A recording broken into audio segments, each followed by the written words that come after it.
Shalom Alihim Bisem Yesua Hamasiah. Salam sejahtera di dalam nama Tuhan Yesus Kristus. Bersama saya Pendeta Henry Tandianta MBS. Kali ini kita akan membahas sebuah tema begini ya. 5 ucapan Yesus paling berani. Ya saudara-saudara ya. Yesus itu berani mengatakan sesuatu tentang kebenaran kepada di luar intern dengan murid-muridnya ya. Yesus sudah memberi contoh, berani menyatakan kebenaran ya. Ya. Saya bangga punya Yesus yang berani menyatakan kebenaran. Tapi saya sangat kecewa kepada pendeta-pendeta yang tidak berani dan tidak punya nyali menyatakan kebenaran. Kita lihat yuk. Nomor 1 ya. Hei kamu ular beludak, ke neraka kamu. Matius 23 ayat 33. Ditujukan kepada umat Yahudi yang menduduki kursi Musa. Maksudnya mengubah-ubah Taurat seenak udelnya sendiri. Ya, Taurat diubah jadi Talmud, yang satu dilakukan, yang lain diabaikan ya. Yesus berani negor itu ya. Hei kamu ular beludak ya. Di dalam Matius 23 ayat 33. Ya, makanya Yohanes Pembaptis juga ngomong gitu kan. Hei kamu keturunan ular beludak. Maksudnya menduduki kursi Musa ya. Taurat diubah-ubah seenak udelnya sendiri. Ya. Diubah jadi Talmud ya. Itu nomor 1. Nomor 2. Yesus berani nih ngomong nih, iblis jadi bapamu ya. Ini ditujukan Yohanes 8 ayat 44, ditujukan pada orang Yahudi yang masih percaya Bapa Yahweh, Bapa kami satu yaitu Allah. Ini kan berdasarnya Yesaya 63 ayat 16. Bapa, engkaulah Bapa kami, ya Allah, Yahweh, engkaulah Bapa kami, namamu adalah penebus kami. Tapi orang Yahudi ini tidak sadar bahwa Yahweh sudah dibentuk jadi manusia, namanya Yesus di dalam Yesaya 43 ayat 10.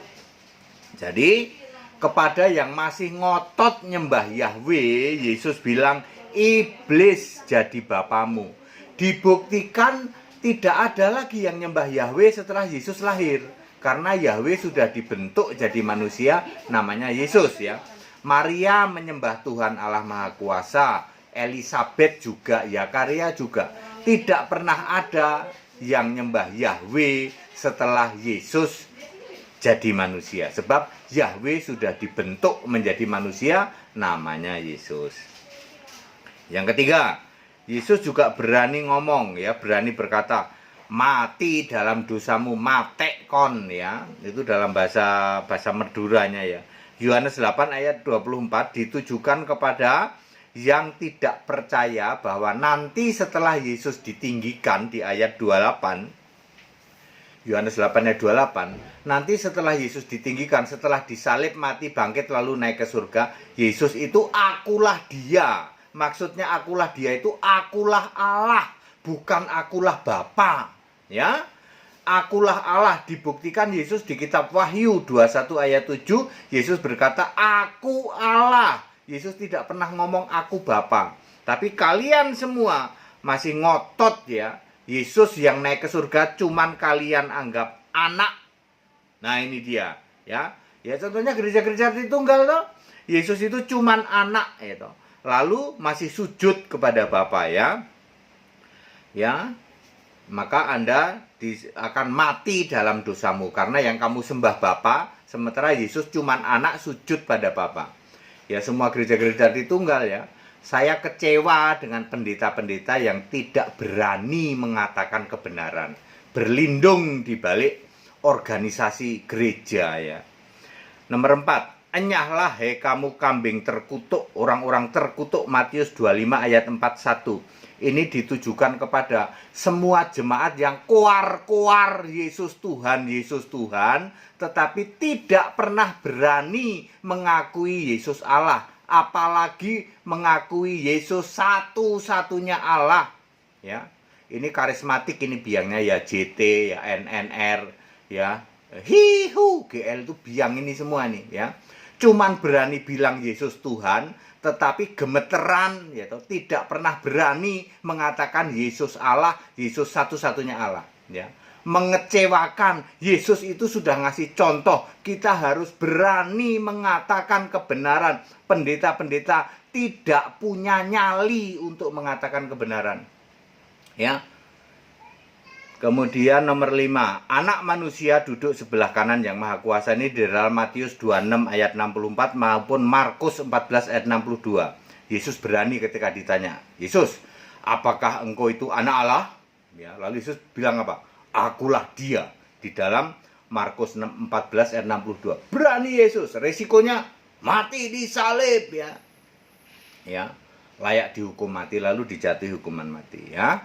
Jadi itulah perkataan Yesus, 5 perkataan yang berani, atau yang sangat berani. Yesus sudah memberi contoh, dia nggak merasa takut untuk mengatakan kamu ular beludak, gitu. Kamu iblis jadi bapamu, ya, mati dalam dosamu, kambing terkutuk, enyahlah kamu, ya. Berani menyatakan kebenaran itu berani, jangan jadi pendeta menyeh-menyeh, tidak punya nyali untuk mengatakan kebenaran. 200.000 pendeta nggak punya nyali untuk mengatakan kebenaran. Ya, di surga tidak ada Bapa, punya nyali nggak kamu untuk mengatakan kebenaran? Ya memang nggak ada Pak di surga. Terus kenapa kamu masih nyembah Bapa? Nggak punya nyali itu pendeta. Ya, nyatakan kebenaran dong. Ya, bisa nunjukin nggak ada rasul-rasul masih doa Bapa kami? Nggak ada Pak. Rasul nyembah Bapa ada nggak? Nggak ada Pak. Terus kenapa kamu masih nyembah Bapa? Kami nggak punya nyali Pak untuk mengatakan kebenaran. Pendeta harus punya nyali. Ya, saya bangga punya Yesus yang punya nyali, ya, punya nyali untuk mengatakan kebenaran. Itu Yesus ngasih teladan. Ya, betapa mengecewakannya pendeta-pendeta yang tidak punya nyali mengatakan kebenaran, ya. Udah karatan, udah lumutan, ya toh. Pendeta Romo tidak punya nyali untuk mengatakan kebenaran. Satu-satunya Allah yang benar siapa? Yesus. Roma 16 ayat 27. Punya nyali nggak kalian? Nggak berani Pak. Yang duduk di surga siapa? Yesus. Bukan Bapa kan? Bukan Pak. Berani nggak menyatakan kebenaran? Punya nyali nggak? Enggak Pak. Kami lebih baik berlindung di balik gereja. Soal masuk surga itu mah nanti Pak. Yang penting sekarang kita happy-happy saja, ya. Jadi Kristen nggak penting masuk surga, nggak penting Pak. Yang penting ibadah yang kusuk gitu loh Pak. Nggak ada di Alkitab. Wah, nggak penting Pak, nggak ada di Alkitab. Biarin aja Pak. Urusan nggak masuk surga itu nanti, gitu. Anda penyesat tuh. Nah ini dia Pak. Masuk neraka tuh. Waduh, gimana ya Pak ya? Nyalimu mana? Ya, harus berani punya nyali menyatakan kebenaran. Yesus sudah memberi contoh, ya. Itu tadi 5 ucapan Yesus paling berani. Ada banyak yang lain sih, ya.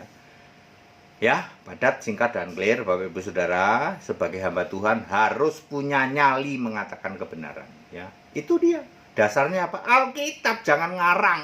Anda yang tidak punya nyali karena Anda modalnya ngarang bebas. Tritunggal lah, Tritunggal Maha Kudus lah, 3 hakikat, 3 pribadi, 3 manifestasi, hasil ngarang bebas. Makanya nggak punya nyali, ya. Ikut sekolah Alkitab, ya, supaya kita ngerti akan kebenaran Alkitab. Baik, Bapak Ibu Saudara, segala hormat kemuliaan untuk Yesus Allah yang benar, Allah segala masa, sebelum segala abad, sekarang sampai selama-lamanya. Tetap bersama saya, Pendeta Henry Tantianta MBS. Haleluya. Amin.